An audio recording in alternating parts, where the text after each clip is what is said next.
Hey everyone, it's Daniel Elwood and Robert Johnson, and we are the Last Nighters, and the Last Nighters can be found on the Launchpad Media, where they're always launching new ideas in your direction.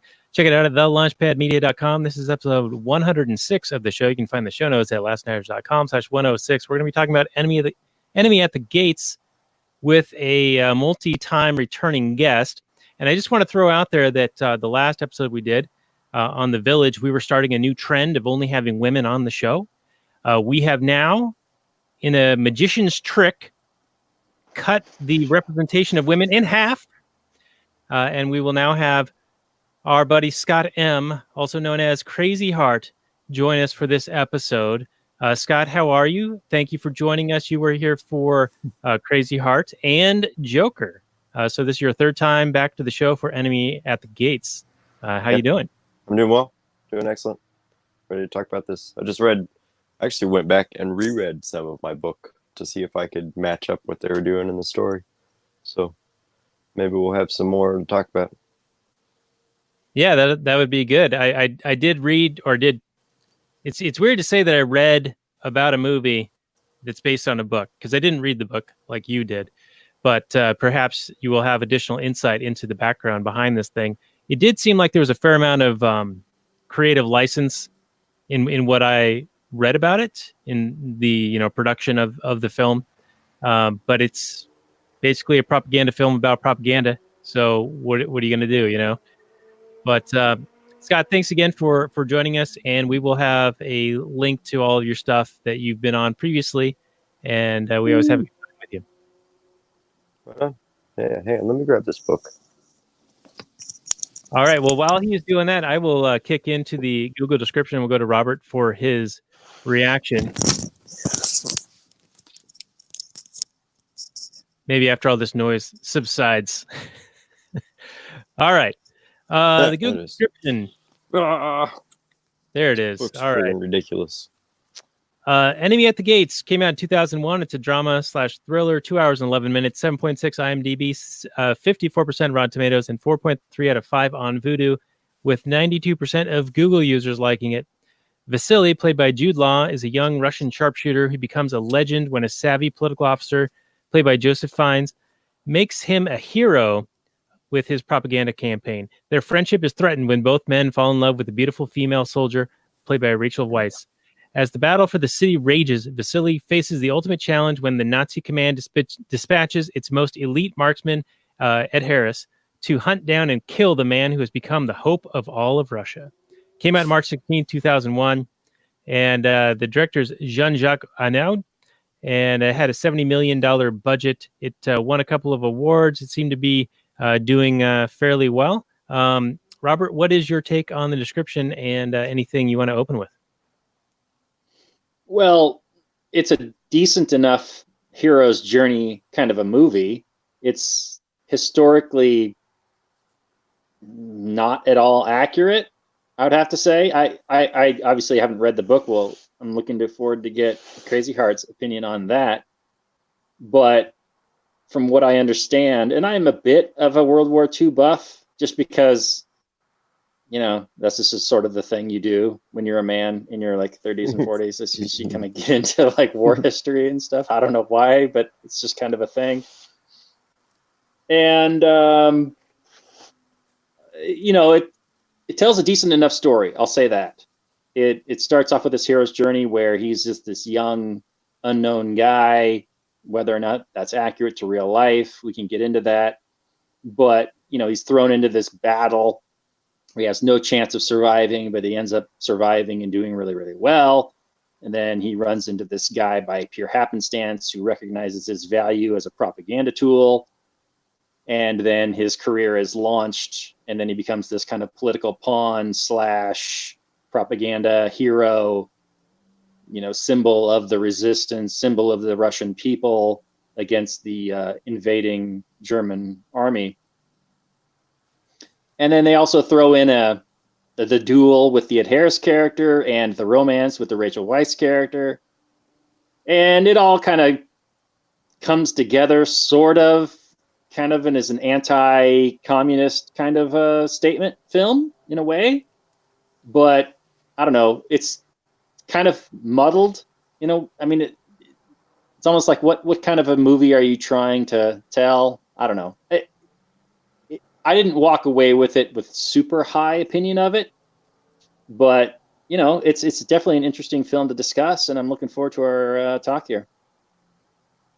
All right, well, that's very good, and I tend to agree with you that it did feel a little bit muddled together, and it was hard to really know why certain things were happening or why they were part of the story.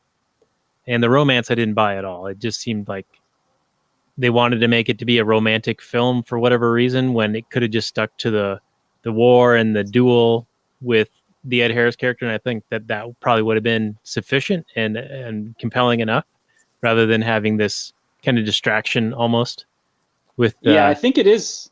I think you're right about that, but I think it's also interesting that it's not even confirmed whether or not this duel even happened. That like a lot of people think that this was completely contrived duel, like as a propaganda thing after the fact, to boost up him, you know, in the eyes of the people and whatnot, to build up his reputation and status. That's kind of interesting that this whole thing might not have even happened. I don't know if the book goes in. I mean, Vasily Zaitsev is a super, super famous real life guy who had a long and distinguished career of killing people throughout the war. So that's certainly true. And he did fight in the Battle of Stalingrad. But whether or not he had a duel with some major German guy, I don't know if that's true at all. Right. Yeah, and Ed Harris was pretty menacing in this, I think. He's got that steely-eyed look all the time. You know, oh, man, he really looked like a German officer, didn't he? Yeah. Yeah, he definitely had wolf vibes, you know, like he was the hunter, and he was like the old sage-like, you know, you don't fuck with this guy. He's pretty good. But before we go to Scott, I just wanted to bring up the, you know, in the movie, it's depicted that they changed tactics to motivate the people compared to what they were doing prior. And this was, what's his name? Danilov's, Joseph Fiennes' like idea is to try a different tactic than just shooting people, shooting deserters, shooting retreaters. Like it seems as if they were shooting more of their own people than even the Germans were, at least at the start of this film. And that was their way of motivating the people. Well, if you don't go and fight, we're going to shoot you. And Danilov came up with, well, what if we inspire them? What if we go Obama style and give them hope and change that they can believe in? And that's why they could build up Vasily into this hero character, somebody to revere and look up to and become a symbol. And it very much is propaganda, but it's to lift the morale, lift the spirits of these people who are otherwise, you know, just being shat upon by even their own military or their own officers. Right. And you bring up probably the most unrealistic, I mean, outside of maybe the love story, the most unrealistic thing happening in the film is that you've got Nikita Khrushchev down here in the tunnels, and they're having this meeting, and what is his name? Danilov, like, explains the value of propaganda to him. Like, hey, I got this idea. We could have this thing called like state propaganda, and it could we could use it to our benefit. The idea that he invented it and that Khrushchev was like, oh yeah, that sounds like a really good idea. There's been this genius. Governments have been using propaganda, especially the communists, since before they began. They were constantly trying to remodel the average Soviet citizen into the new socialist man, and being all about the fatherland and, you know, producing for other people and all this crap. You can look at any kind of Google search and find all this great Soviet propaganda art that was meant to reshape and remodel the human mind. So the idea that Danilov invented it in the trenches of Stalingrad in 1942, it's just kind of funny. Yeah, it's not like he's Edward Bernays, right? Right. But the other thing, the massacring of the soldiers, their own soldiers, that is based on a real thing, but it's not. I mean, the idea that they were just going to gun down entire squads of troops is a little bit ridiculous. There was an order 227 by Stalin, which was a no retreat order.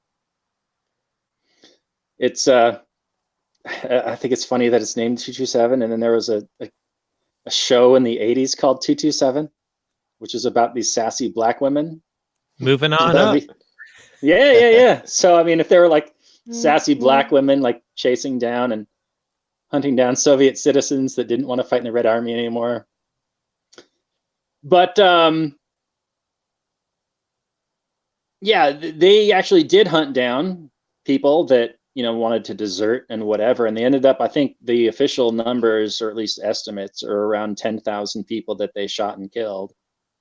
But they didn't just massively mow down people. They were usually arrested and that sort of thing. But it's still a horrific thing. And I think it works sort of well in the film, just to give the idea that, hey, he's in this hopelessly desperate situation where he has no choice but to, he can't retreat and he can't really move forward. So he has to play dead. And then, you know, he's, what happens, happens. So it's okay narratively in that respect, but it's not very accurate to real life. All right. Well, that's a good segue into Scott, because you've read the book and recently seen the film. What's your take on the level of accuracy and how much they've embellished? And then, yeah, take this where you want to go. Not the Enemy of the Gates book. This is just first-hand account. It's just I guess the Russians finally opened up a whole stockpile of letters that were sent out and captured inside.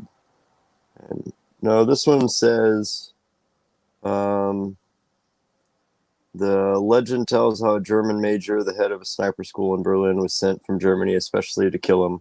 The tale was given credence by General Chukov in his memoir of the battle, but to this day it is not clear how much truth there is in it.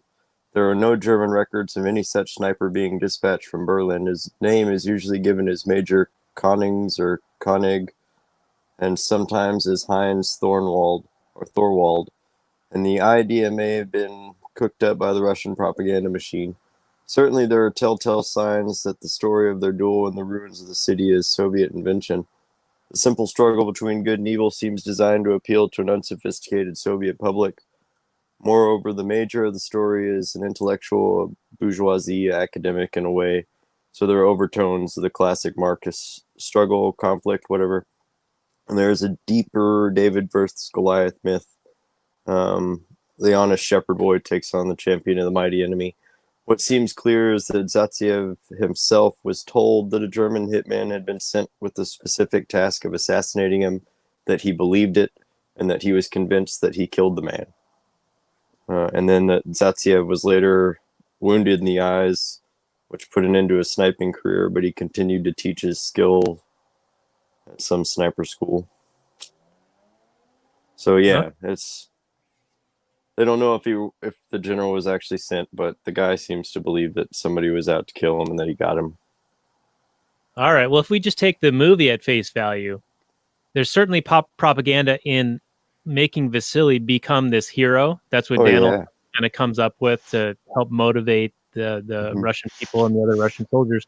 But it's also interesting because from this additional information you've provided, it seems like there's even additional propaganda, more propaganda, to make it this David versus Goliath story, to make it have this this very strong, powerful evil that the good-hearted, Vasily is fighting against. Right. So it gives it a little bit more weight even on the other end of it.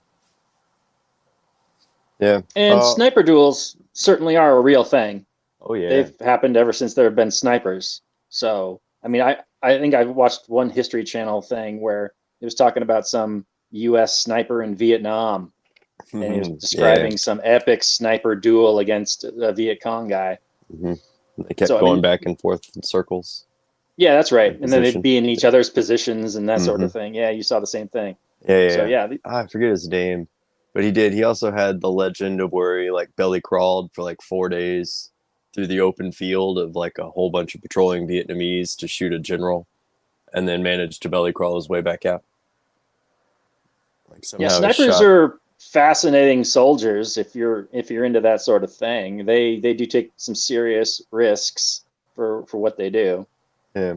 The crazy this kind of, because there was another guy too, the guy that kind of started it, that maybe even we got jet ski off of, was some Anatoly Chekhov. That was the most celebrated sniper.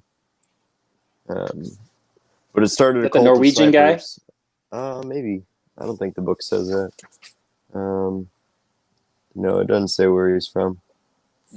But they it started, of course, this cult, and there's a story in here of how several top flight snipers are actually killed because what would happen is they would find themselves a little nest and they'd shoot from it, and then they'd leave, and some young kid that wants to be a sniper would go into these hole and shoot from it also, and then this would reveal the position. So when the sniper comes back, drop the mortar round or hit it with an artillery shell and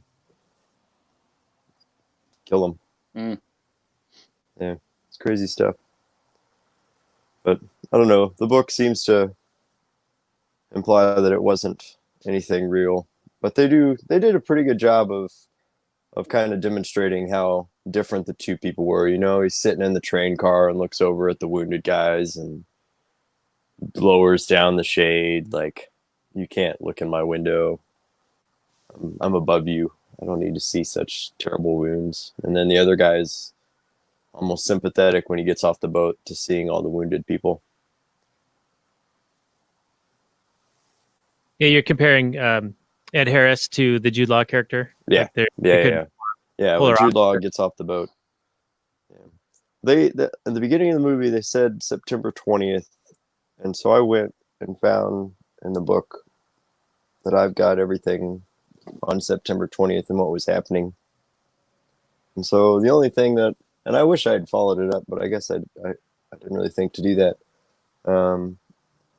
The 13th Guards Division was sent in on like the 15th of September, and that's considered to be like saving Stalingrad from the knife's edge. Like, who was it that was holding out? I don't know. I didn't read that one, but they were right there, about to get overrun. 13th Division gets shipped across, which they did a pretty good job there at the beginning on the Volga, showing how much of a massacre it was, because that did happen. They sent over like 10,000 guys, and it was just broad daylight, like, bring it on. And so they're watching dudes drown because you can't stop. So the boats would get hit. You're just hoping they don't shoot you. I can't imagine that. You can't do anything. You didn't get a weapon because your country's socialist and isn't capable of providing you firearms. Right, yeah. The one with the rifle shoots. The one without follows him. When the one with the rifle is killed, the one who follows picks up the rifle and shoots. Yeah, I can't imagine that. Just running into the heat of battle, especially seeing that on the other side, because the Volga, man, the first few days after Stalingrad was hit, and that's pretty close still to the beginning of it. It would have been cool if they had showed this part, but when they first bombed the city, they'd hit all the oil tanks, and it just spilled oil all the way across the Volga, and so the whole freaking river was just on fire. And it would have been neat if they had shown that. I can't imagine what that would have been like to see. Indeed. Yeah. Well, the movie, what do you guys think of the claim that the movie makes right at the beginning, where it says that the fate of the world is at stake? Mm-hmm. That if Hitler takes Stalingrad, he goes on to basically rule the world. I think that's some crazy hyperbole. It sets the stakes for the film, sure, and it, makes you get behind the heroes of the film to, fight against the evil Nazis. But there's so many, it plays into this trope that, if you value your freedom, think of vet, because, otherwise we'd all be speaking German, because Hitler was going to just go on and attack the United States, or he's going to do this or that and just conquer the whole world. And it all sounds like a massive pipe dream. maybe, 20 or 30 years later, if he had actually consolidated Russia and consolidated Europe and was allowed to rebuild back up and use all the resources of those places, and then went on another murderous rampage, maybe we could have another discussion. But the idea that he was style. Yeah, right, exactly. But even if, at the height of Hitler's powers, he was no threat to the United States. He was barely a threat to anybody outside of Europe. So to say that he was, going to conquer the whole world was far-fetched at best. I do like that, it sets the stakes for the film, but it's like, really? Okay, I guess. Yeah. Now, Robert, I know you've looked into this probably more than me, but didn't Russia sustain the most number of casualties? And certainly 20 million of anybody, any nation in the World War II. I asked that at trivia nights. All right, yeah, and I guess if we see what's depicted in the film, if it's even anything like that, like you've got this sort of backwards country that's agrarian in many ways, where they can't even arm the people to defend against this German onslaught that's, doing like a blitzkrieg across Ukraine into Russia. Wasn't what turned Hitler back the winter? Didn't they freeze them out? The siege of Stalingrad. They basically held it to a stalemate, and then the winter allowed them to surround the German army, at which point they starved them out. And Germany airdropped in supplies for quite some time. They were dumping all kinds of supplies in, but eventually the Luftwaffe couldn't sustain that, and they were wholesale captured and slaughtered. So it was mostly they were held back, and they invaded Russia just like Napoleon did, with these lofty ideas that they were just going to go in and stomp these hicks, these backward like agrarian hicks and farmers and whatnots with all our advanced technology. And they were, if they ever actually get to them and fight them, but Russia's a huge place. I mean, just enormous. And the Russians, they destroyed a lot of their railways as they were retreating. So all the weather, you're trying to drive these trucks over through the mud. It bogged them down, and they ran out of gas a lot of times. They were basically in a war of attrition, and it became a supply battle. And the winter really did turn them away, and a lot of Nazi soldiers basically froze to death. I mean, they were suffering from horrific frostbite and gangrene and that sort of thing, and starvation.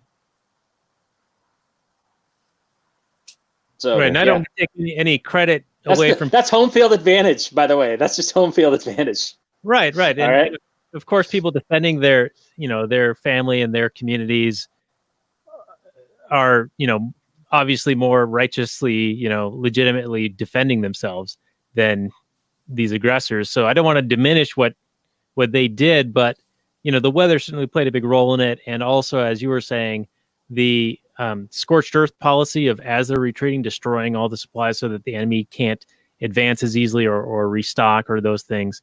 That's just good strategy as far as inhibiting and slowing down an advancing army that's bearing down on you. Well, in Soviet Russia, they were, like Stalin had his 5-year plan to industrialize and whatnot. They were in the process of industrializing and mechanizing, and not at the beginning of the war. They were in this really sorry shape, but a communist state, as inefficient as it is, can still kind of aim all this industrial power, towards the war effort. And they started just pumping out these T-32 and 34 tanks, just pumping them out. And they just made thousands and thousands of these things. And as the tide turned, they were just started steamrolling with actually a decent modern army towards the end of the war. All right. So I'm going to tie this back to the movie just a little bit here. When we get introduced to Khrushchev, he's berating the general who is barely holding on to Stalingrad and like being upset with him for not being able to motivate his men to like go get slaughtered faster, I guess. And so he says to him, perhaps you'd like to avoid the red tape, and then slides a pistol across to him so that he can kill himself, unlike Jeffrey Epstein. And I was wondering if you guys like kind of caught that, like it's not so subtle, like, all right, well, I'm either going to shoot you or you're going to have to shoot yourself. And that's in that same line of thinking of, you know, the motivating of the others around there, those propaganda officers, like they heard that gunshot. They knew because that guy had failed in his mission that that was the consequence. And so that would have been their consequence if they failed in their mission as well. Yeah, it's definitely a motivating force. It's, I think a lot of generals throughout time have fallen on their sword. I don't know, either symbolically as they've lost or maybe served as an example. Just the shame. I think of, you know, Bushido Japan, where they were always disemboweling themselves out of shame. But I could see, what, to your point, that it served as a decent motivational thing. Although at a certain point, and I think the Soviet Union suffered from this a great deal, massively, was brain drain. Because during the Purge and other times, Stalin basically killed everybody with an IQ over, 100. And so, anybody that was a potential threat to him, well, you start killing all your generals, and who's left? I mean, Hitler he demoted a lot of generals and that sort of thing too. But, so eventually you're left with people with no experience, no idea what they're doing. I mean, you can also promote people too that show, promise, but when you kill a man because he's failed once, it's like you're not giving him a chance to learn from his mistakes. I think it's bad play. Stupid. I mean, they ended up winning, but that's just because Hitler overextended himself for the most part. Yeah, and they had the 20 million guys willing to get shot, I guess. Not so much willing, but yeah, forced. Well, somewhat willing. Pushed into getting shot. And I think, didn't they make reference to, I forget which side it was, but he was saying how they had lost so many officers that they were promoting like 27 sergeants to become officers. Was that at that time? Yeah, that's beginning. That's beginning of Stalingrad. They were fighting the hill. That was the German guy talking when he was talking about how Zaitsev was killing all their officers. Well, no, even then, because I think they were trying to depict Paulus. I think that was trying to depict General Paulus, like the head guy of the Sixth Army, to like give another layer of how sophisticated this general was, that he got to meet the head guy over the Sixth Army invading Stalingrad. But yeah, no, at that time, I mean, because that was the beginning, and they were just dumping men. They were trying to capture this hill, and the top of it meant you could see everything all the way to the Volga, and they just slaughtered men. They're just throwing people at it, and so it would make sense that they were losing that. I don't know if it was that. I don't know the numbers, but at that early in the stage of Stalingrad, they were certainly hell on earth there. A lot of people were getting killed. All right, can I take us to a thing that I thought was kind of ridiculous, but apparently it must be an actual thing. The dog tags and getting the evidence for who you've shot, because the sniper Vasily would go after officers and then have to go and retrieve these tags, and it ended up getting him into like a trap, right? It ended up getting 2 of his people killed because it was known that they were always looking for these dog tags to prove who was to be killed. And then additional to that, when the German guy, Koenig, or whatever his name was, the Ed Harris character, when he goes into battle against Vasily, he takes his dog tags off because the German general is like, we don't want, if you get killed, for this to be a huge morale booster for them to find your dog tags and to find that you were the one who was killed. Right. Yeah, I seem to be a realistic thing.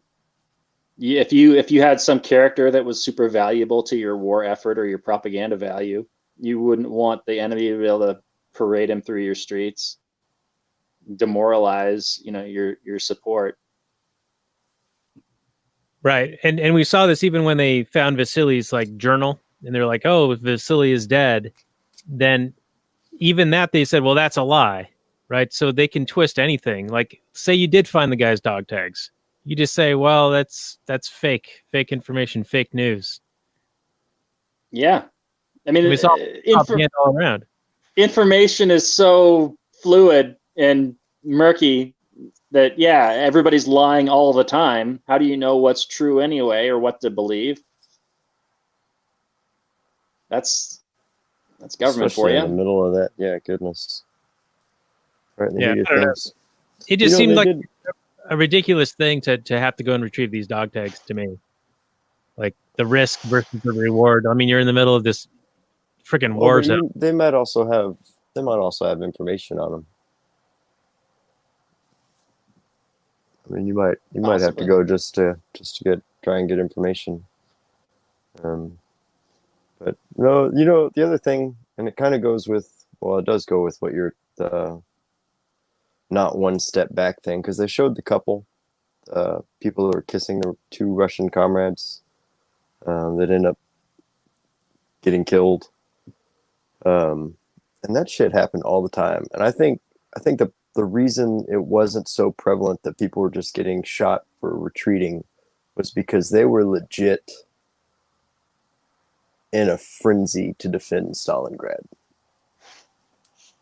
Like they were willing. I mean, it was every inch.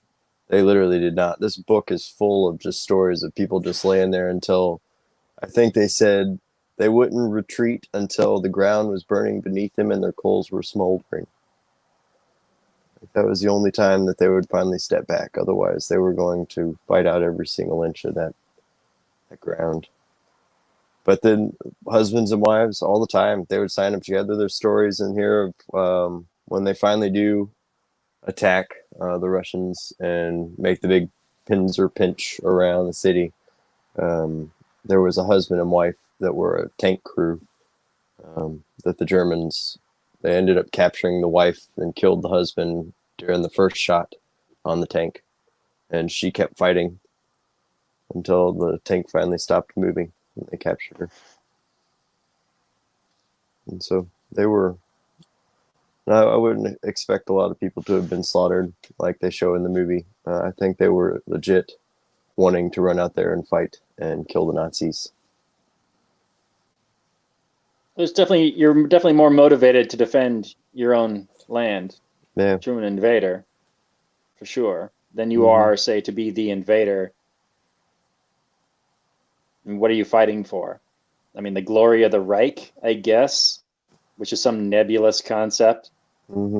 Whereas they're actually fighting for blood and soil, like the person next to them. I mean, that's what the Germans end up doing, is actually when you are invading some other land, you're like, I don't care about this whatever glory crap. I'm getting a paycheck and I'm fighting for the guy next to me. That's probably how I get through my day. But when you're the defender, yeah, you're fighting for your family, your friends, your house. And Stalin left the people in the city for a really long time. I mean, they wouldn't let them retreat. I mean, they were there in the city. The city was an active, functioning city on the day that the Germans flew in and started bombing.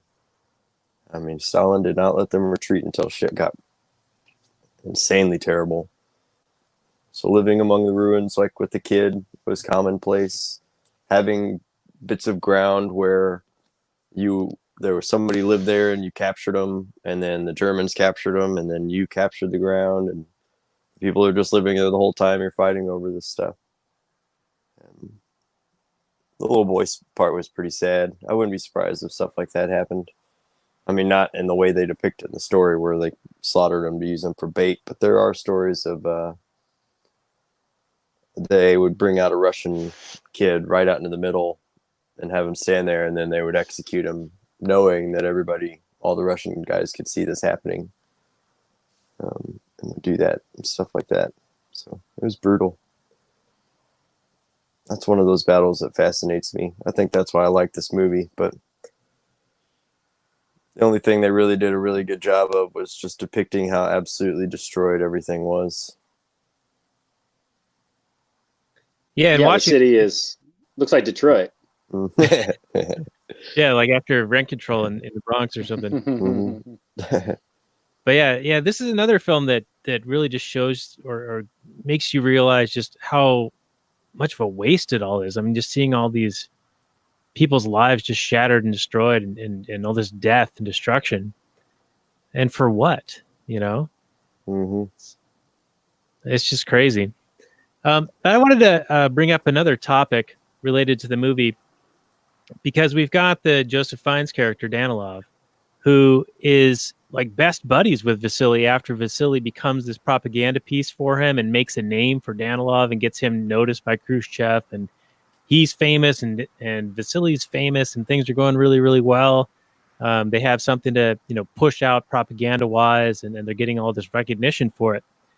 Everything's great until this Rachel Weisz character comes along, and I was like, dude, bros before hoes, what the hell? Like, Vasily's your meal ticket. Why are you screwing this guy to go after this woman who, doesn't really want to give you the time of day? And I guess that's where this sort of felt a little bit forced, the whole romantic angle, and then of course the fighting over the girl, because I don't know, it felt like the Joseph Fiennes character had no shot anyway. So he was just doing this, like he was making a very poor decision. He was thinking with his dick, but not in a way that was actually going to, get realized, right? He was trying to do that. What did you call it the other day in the previous episode? The beta cuck move. The beta male backdoor gambit. Yeah. Friend zone. The friend zone backdoor gambit. Yeah. It's where you're in the friend zone and you're just there to support her. And then when she's upset about something her boyfriend said, you're there to be a shoulder to cry on, and then you sneak your way in there that way. You turn it into a romantic move when she's right. most vulnerable. It's generally considered to be a pretty low move, and it has low chance of success also, by the way. Right. And for her specifically, because he was trying to, get her away from the front line so that he could have more interaction with her. But she was, like you were saying, and Scott was saying, she was very intent on defending her neighbors and her friends and her family, her nearby people. And she was in the militia and defending her neighborhood. And so this, what Danilov thought he was doing was protecting her, but is actually the exact opposite of what she wanted to be doing. And I think didn't bad shit happen when she was away that she could have, or she felt she could have prevented? Because she told the story about how her parents got moved off, evacuated, and they were tying people together, and to save bullets, they would shoot one and let the dead weight of the other drown the survivor, or the non-shot victim. God, it's terrible. Yeah, it's horrifying. I don't know how truthful that is, but shit like that happened for sure. Well, I know in Pol Pot's Cambodia, they had a shortage of bullets, and so they would use blunt instruments and other means rather than using a valuable resource such as ammunition. Sure. So maybe something similar here. But well, Pol Pot's Cambodia, they got rid of all the smart people and all the people that actually worked for a living and, worked in any kind of industrial capacity, and all you had left was, you didn't have a whole lot of people that could make bullets at that point. Right. But what was your take on that dynamic between Vasily and Danilov being like mutually beneficial friends, like building this bond, and then just because some girl showed up, just severing that, just destroying that? It's a kind of a classic movie trope. I don't know if the movie needed the love triangle. Danilov struck me as this hopelessly, the nerdy guy that's never going to get the girl, and that she just has zero interest in. But since he has, connections, and he can do good things for her family, and that, that is attractive to a woman, I would imagine, and I think has been shown to be in the past, and currently in the future, in the present. But it seems like reluctantly attractive, right? Like, it's not like the ideal situation, but it's... Hang on 1 second, I gotta go to the bathroom. All right, man. Minor break. Let it go. All right. Well, no problem. We'll just take a breather here. We got like 10 or 15 minutes left of show time here. Yeah. Do you want to continue our discussion with Adam, or do you want to take a break? Well, why not just continue? Why not? Okay. Okay. So the friend zone love triangle. Yeah, you know, a lot of, love is one thing.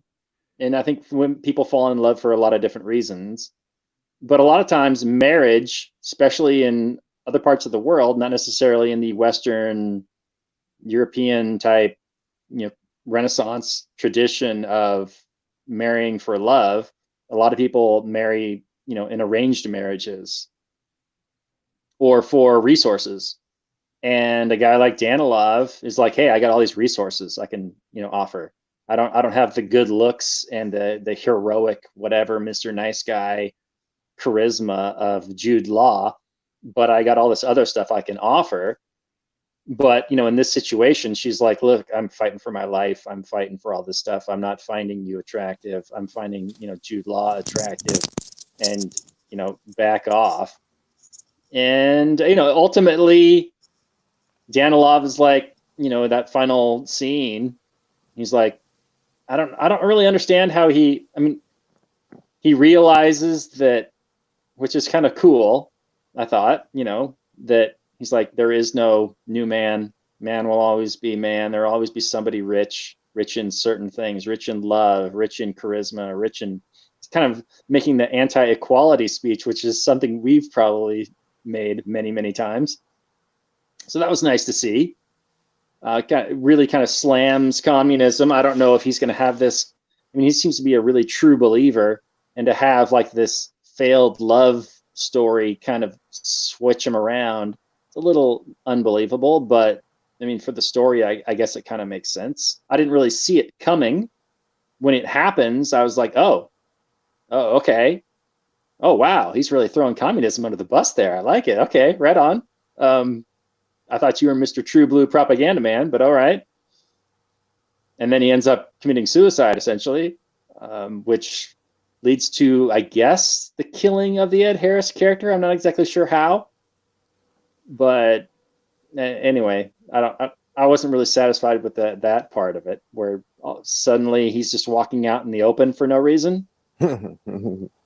Yeah, I guess he thought he might have killed Zaitsev, but why was he just walking out taking a stroll in the train yard? That didn't make any sense to me. I did like standing upright. I did like that he took it like a man, though. Like when he did realize that Vasily was right there with his sights on him, he was like, all right, turns. Yeah. You got me. Yeah. That was, he went out as shield, but it was still stupid. Yeah. I would appreciated it if, it had ended that Vasily learned something new about the Major that was like his fatal flaw, like what Crazy Heart was talking about earlier, or, revealed his position somehow through some clever new way. Instead, it doesn't end in a sniper duel at all. It just ends in Major was just out walking, and could have been anybody that shot the Major. It just happened to be Vasily. Right. There was that scene earlier where Vasily's pinned down, doesn't have his gun, and he doesn't know exactly where Ed Harris is, except all this glass falls down, and then they can see each other in the reflection. And then the girl comes to save the day, and he's like, all right, I want you to do this. And then they conveniently don't tell us, the audience, what it is until she actually does it. And it's to shine light at him and stun him, or, blind him for a moment. Then he gets shot in the hand. But that would have been a better finale. At least it was some sort of a sniper duel-ish type situation. Mm-hmm. That would have been nice if that had been you do something else at that 3/4 point in the movie, and then you finish with, maybe it's not Rachel Weisz throwing glass at him, but maybe it is Danilov coming to this realization that, he's a piece of shit and communism really doesn't work. Because as you and I have said many times, compensation isn't just monetary. It's psychic profit. It's things that you prefer. There's inequalities in everything. But if Danilov were to have sacrificed himself like by revealing himself to get shot, and that somehow playing into Vasily then being able to shoot Harris in his position, like forcing Harris's hand into a mistake. Right. I think that would have been far more satisfying than what we had here. Then agreed. Him opening the metal shed and walking out in the middle of the daylight. It's like, what are you doing? An experienced, professional, trained, best sniper in the world would not do that. Yeah. So why is he doing it? This goes against all my instincts, but I shall. But it's the end of the movie, so I gotta get up and start walking around. Time for a stroll. All right. I did like the little lady's jab when they're walking to the boat at the end. Sachi's mom. And she goes, I know this isn't appropriate to say to a commissioner or commissar or something along those lines. Right before she's like, maybe it's good that the Germans win. But she makes that one little comment, and maybe that was kind of one of those where, and then right after that, of course, the lady gets wounded. So maybe that was the moment where it was him starting to realize that there was no new man. It was a nice little jab. What did you guys think of Danilov telling her that her son was a traitor and defected to the Germans rather than the truth that he had been killed? I mean, in a way, like, both are terrible. Yeah. Two bad options, yeah. But I guess what does he gain from telling her the one versus the other versus the actual thing that happened? Well, his goal was to get her to leave the city, right? So that he could have her out and then get his love interest to go with her, or at least, help that Mom family. Might have wanted to stay and die if she had known. Okay. Yeah. So it's tied back to the ill-conceived love situation. All right. Yeah, she might I guess. I mean, it's a little bit open to interpretation. About Metal Mouth? I don't remember his name. Oh, Ron Perlman's character. Yeah, and he had some good stuff too, because that was legit. Russian soldiers getting captured, and when they would finally be returned to their units, they were treated like they were traitors, and told that the only way you'd either go to the gulag or you go to the front line. And so a lot of them were just sent to die. That was how they proved that they were loyal to their country. Yeah, because his story was that he was at this sniper school in Germany, and then the war broke out. Yeah. And then because he was in Germany, they were like, well, you must be a traitor. He's like, well, wait a minute. I was in Germany because you sent me to Germany. Yeah. And that happened with stuff like the Germans would surround a Russian unit. The Russian unit would hold out. And then finally, when the Russians would catch back up, they would send them off to prison. And then same thing with the prisoners there at Stalingrad. Early in the war, when the first happened, they captured people. And when the Russians finally recaptured their own people, they either sent them off to prison or said, you can rejoin, but you got to go to frontline units.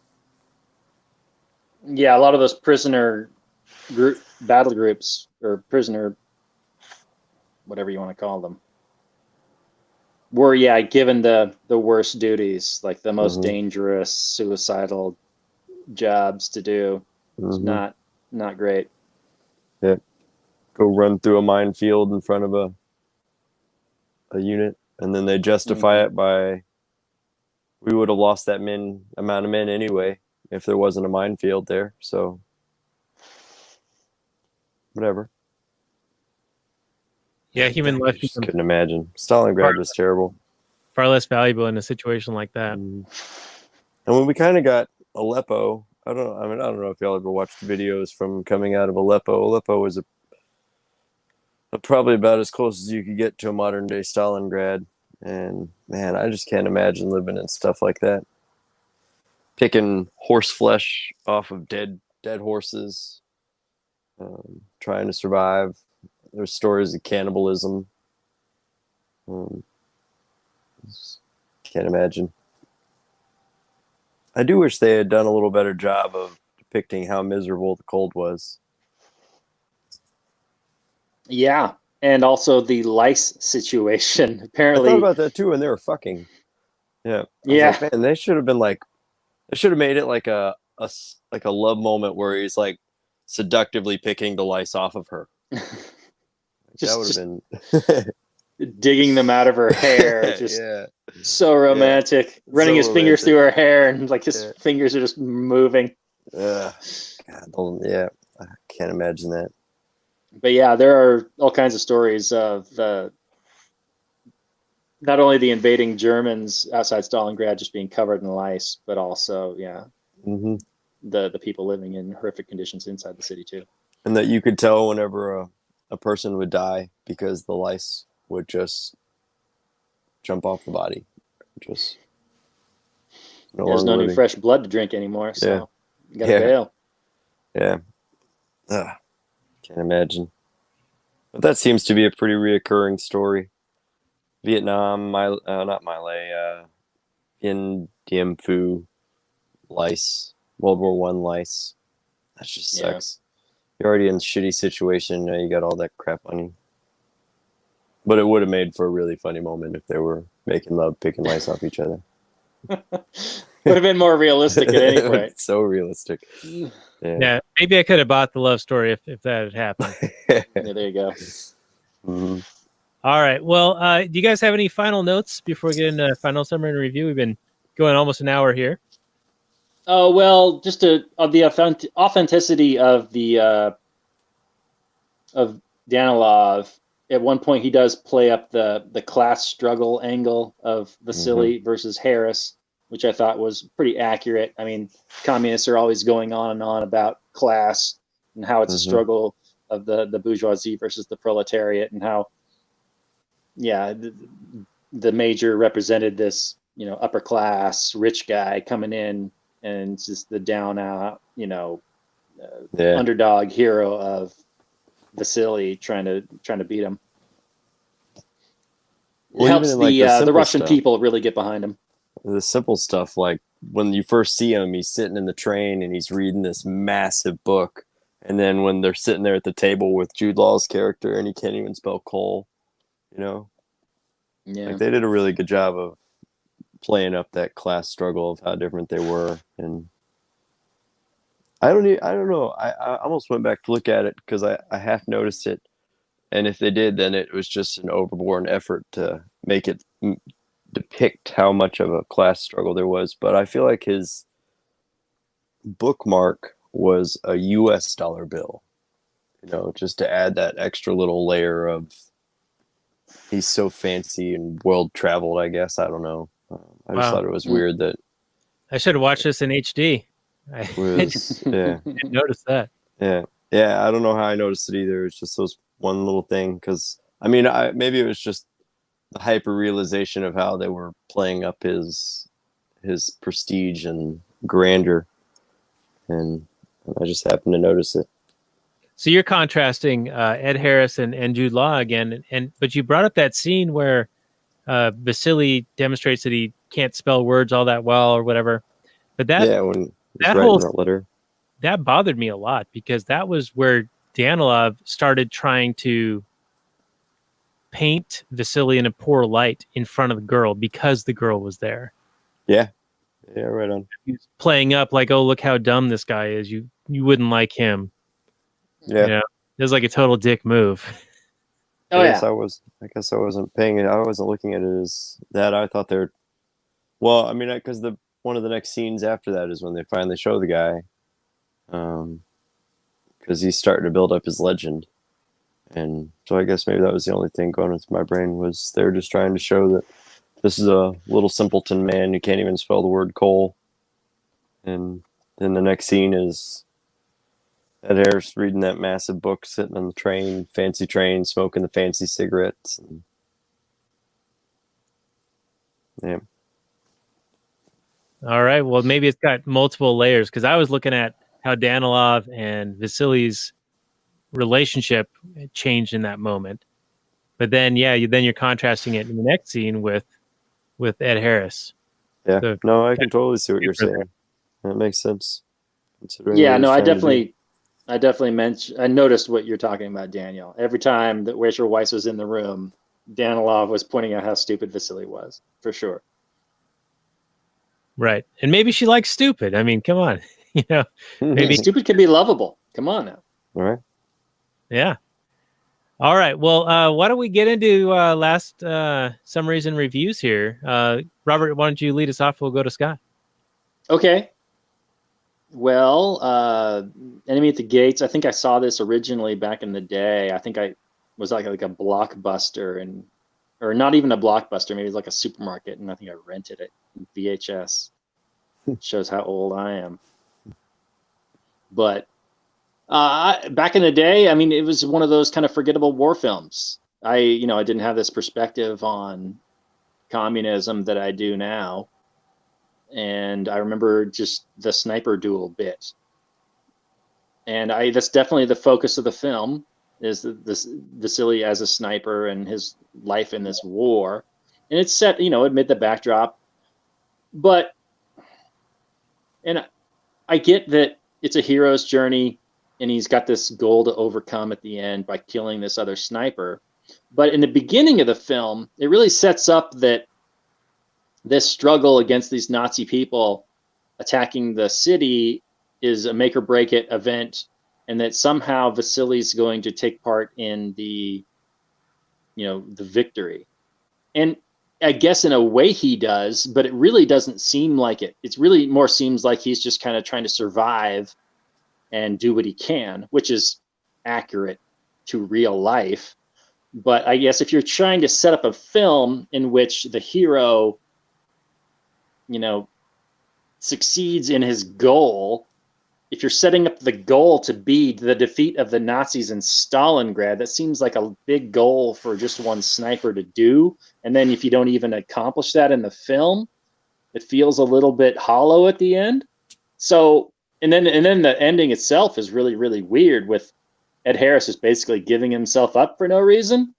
So I don't know, man. It just seems like a bit of a mess with the love triangle and all the things I've just been talking about, the historic inaccuracies and all that. I mean, it's a decent enough hero's journey where he's just some nobody. He gets recognized. They build him up. He gets better. And then he has his doubts about, I don't even know if I can beat this guy. You sending me out as a suicide mission. He's just better than me. And then he somehow finds a way to do it. But he doesn't just find a way to do it. He just kind of lucks out that Ed Harris just decides to commit suicide or something. It's completely unsatisfying ending. So I can't really recommend this film. I mean, it was a good discussion. I like the way that it, kind of trashes on communism at the end there. That was nice. Although, I don't know, that could have been more of the focus, or no, I think I'm okay with that. I think I'm okay with the way that communism is portrayed in the film. But I just don't think it's super great. So I'm going to give it like a 5.5. All right. Pretty low score for you, but typical. We're used to you. Well, old Robert used to give pretty low scores. Recently, you've been given really high scores. So we're back. Well, to there's just for the new year. So much better films. There are better. If you want to go war, there's just better stuff. I mean, it's all state propaganda, but at least this film does kind of tear down that state propaganda in a way. Although, because it kind of shows like this whole nationalistic propaganda is kind of reveals a bunch of bullshit in its nucleus, like being made. Right. Yeah. So I appreciate that for sure, but it's not like a better movie, a better war movie. There are a lot better war movies if you want to see that, just in terms of a story well told. I'll put it that way. Yeah. But for the libertarian in me, of course, I think this is one of the better war movies. All right, very good. So 5.5 out of you. And Scott, your final comments and a score, please. Yeah, actually, I liked your last statement that libertarian side, I think, would score it higher. Just because it was nice to hear a movie bash socialism and communism. But it had its own reasons. It's never for what we desire them to do it for. Yeah, same thing. Historical accuracies, other than the city being trashed. It's just a fun little sniper story, but it ends horribly. The most trained sniper ever leaving his foxhole and walking around in broad daylight. It's stupid. It's probably one of my lower cared for movie films. It probably beats out Dunkirk. Oh yeah, you're not wrong about that. I think that might be, but I think that might be the only movie that I can say that out loud that it beats. But I don't know. I wasn't a fan. I wouldn't recommend it, especially at this point, because that's true. There's so much better. Hacksaw Ridge is a better film. I would tell everybody to go to watch that before I tell them to go watch this movie. If I gave it a score, man, like a 4. Not much in the way of real action. Mostly just people living underground in dirty cities, destroyed cities, taking occasional shots at each other. All right. Well, I'm a little bit surprised you guys said not so much action in this movie. I thought that there was a fair amount of war action in it. And when I was watching this with my wife, she was like, this is boring. I'm like, what are you talking about? There's people dying everywhere. They get shot. It's all this blowing up stuff. Come on. But speaking of Hacksaw Ridge, we did that long ago on episode 24 of the actual Anarchy podcast. So if anyone wants to hear that and our very vintage, old-timey radio AM sound, actualanarchy.com/24, you can check that out. Robert and I did that for, I think, Memorial Day, and we were really worried that we were going to have a challenge in talking about that film without like being overly offensive. But I think we pulled it off. I think we did okay on that one. But speaking of this film, I actually liked it better, I think, than you guys did. And it might be because of the selection bias where I was the one who recommended this film, but that was based on seeing the trailer. I had not seen this film until 2 days ago. And I want to say that the trailer, as per usual, was better than the film. The love story was ridiculous. But I did like the showing of how they're utilizing propaganda to build up this hero persona, and how he's known more for his alleged exploits or his grandiosity of them being retold than his actual exploits or what he was actually accomplishing. I mean, certainly he had some skills and he was doing his best in defending his land, but it wasn't like he was this amazingly gifted, unstoppable killing machine like the Ed Harris character was depicted as. But overall, I still think it was pretty entertaining, if not a bit muddled. I was a little bit confused on, especially the little kid, like, was he helping the Germans or was he helping the Russians? It seemed like it was a little bit of a flip-flop here and there. But overall, I think it was a pretty good movie if you just kind of disregard the whole love story aspect of it and just focus on kind of the battle between the evil and the evil, the Nazis and the commies. So I'm going to go with a 6 on this one. I think it's definitely worth checking out. And I know that our buddy Mike C, who's been a guest on several times, he thought that we would find some interesting things to talk about in it. And I think that his point was the calling out of communism and how there is no equality in everything. There might be equality. You can maybe force equality in some things, but not in everything. You know, so like we were talking about how we're compensated differently, not necessarily monetarily, but in other ways.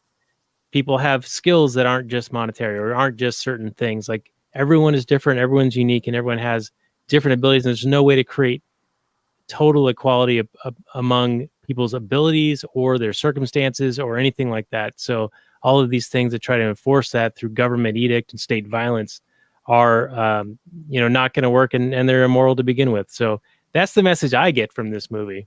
And so for that reason, I think it is recommended and worth watching. And the libertarian in me says, yeah, if you want a good lesson in why communism is stupid, this is one way you could do it. Or at least this is a movie you could show, your average normie, or even maybe a communist or a socialist. Maybe they would think it's just anti-socialist propaganda. and probably there's some of that, but I think that makes good, valid points, especially the speech at the end. All right. Any final comments from you, Scott, regarding the film? And then I will mention what we're going to be doing next. No. I mean, it did spark a... I'm trying to think of the film's title now. Enemy at the Gates? No. No, there's another one that does a really good job of bashing communism.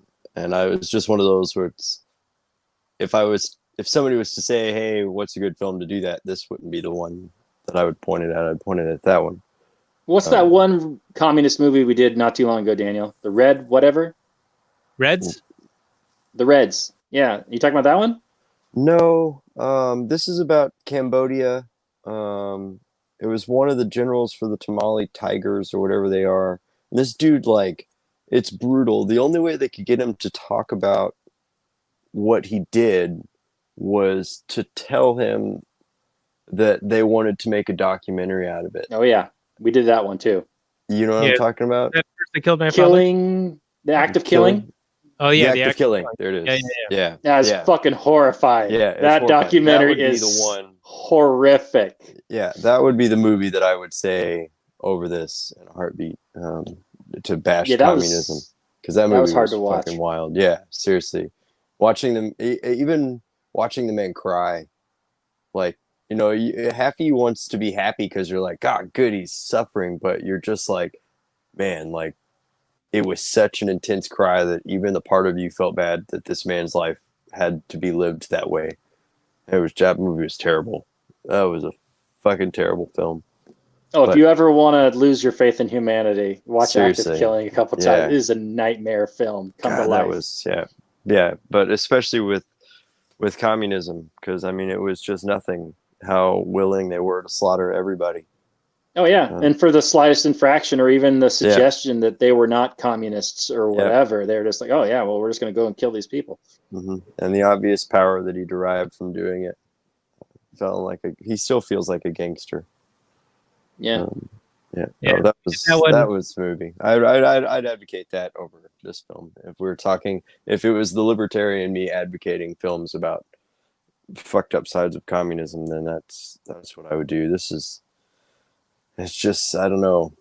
I guess it's so old now at this point that 2000 is when it came out. It's just so old now that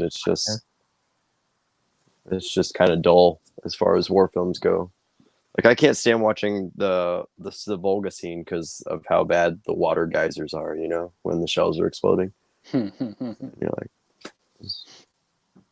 well, you're watching this in like 4K high def, you know, so you can. No. Yeah, nothing's gonna stand up to that. In 4K. That's it. We're just getting my camera now. I've been watching it on my TV. Oh, very cool. Well, the act of killing we did way long ago on episode 9 of the Actual Anarchy version of the show, so people can find that at actualanarchy.com/9. And next week we're going to be bringing back a guest who was here for El Camino. It's Jared Wall of Breaking Liberty, talking about the Matthew McConaughey film Gold that he had mentioned while we were recording the previous episode, El Camino. So, Robert, I haven't seen that yet, but it sounds like and looks like there's a lot of good content in there. And so I'm looking forward to that next week. He was a good interview, and I think we might have him on again for a Valentine's Day episode, which we will mention next week when we record Gold with him. Sounds good. Yeah, from what I recall of that conversation when he was talking about Gold, I think it was in the KTO, how it was like McConaughey's this prospector and he has to like grease wheels and he gets a contract, but then they screw him over on the contract. It's like sounds like a really good property rights type of discussion. And then, of course, also people like him get vilified for like strip mining third world countries and that sort of thing. So it sounds like it's going to be ripe for content. Indeed. So I'm looking forward to that. And Scott, thank you for joining us for this. I hope you can stick around for a little bit of the Kathleen Turner Overdrive after this, which is available for our Patreon supporters, and people can get in on that action at lastnarrative.com/Patreon.